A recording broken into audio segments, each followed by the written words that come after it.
Okay, we're going to create a mechanism, and I've left one of the wheel assemblies off of here because you don't assemble it the way you traditionally do if you know you're going to make this thing move down the road.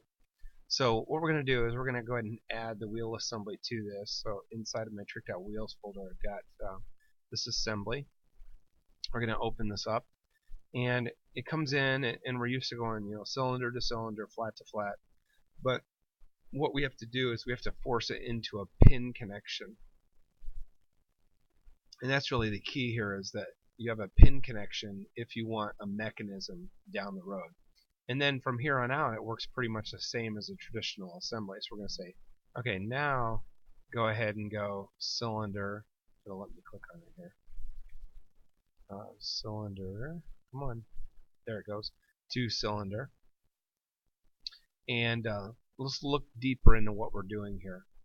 Under placement, you can see the connection is pin, and we did an axis alignment, and now it wants to know what's called a translation, or what surfaces are going to touch.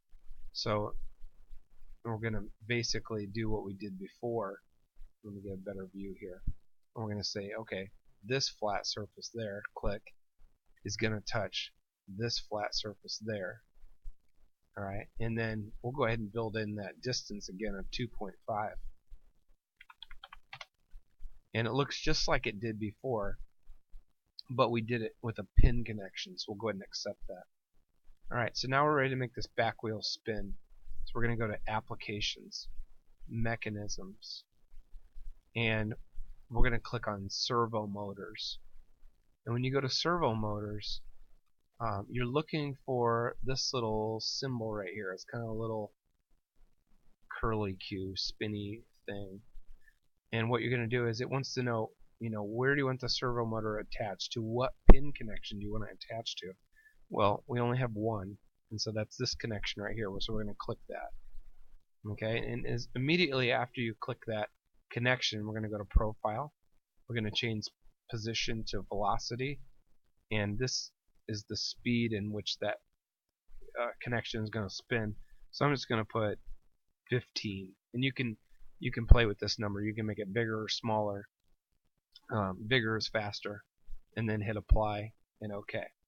Alright, so you can see we've got this green curly Q on top of our connection, meaning there's a servo motor on our connection. And if you wanted to go in and edit those connections, you could do that over here. Here's motors. You can open that up. Here's servo motors. Open that up, and you can see, oh yeah, I have a servo motor right there. Now if you have 3 motors listed right there, you did the same thing 3 times on the same connection, they're going to override each other. You can only have 1 motor right there. Alright, and as soon as you put your servo motor in, you have to do what's called a mechanism analysis. So this is kind of like doing a trial run of what it's going to look like. So start time 0, end time 10, and you can change these numbers if you want. I'll just go ahead and put 15 and then hit run, and you can see the wheel is spinning around. That's going kind of slow because my computer's processing this kind of slowly. So I'll hit OK. I'll cancel my animation here if it'll let me do it. We may just have to let it run the course, so I'll just pause my video. Okay, so it's run the analysis. So what do? We put a servo motor in on the connection. We ran a mechanism analysis, and now we're going to go to Playback. And when we go to Playback, there's a little Playback button at the top. You can hit play. You can run it at a faster speed.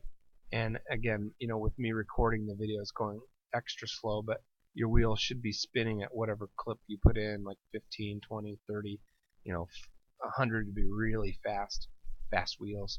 And then you can actually capture your video too. You can change the file type. We can come down here and say, what, I want an AVI file. I want to call it moving car. Okay, whatever you want to do. And you can photo render your frames, which will make it look like the actual finished product, and you'll have this little animation or this movie of your car with the spinning wheel.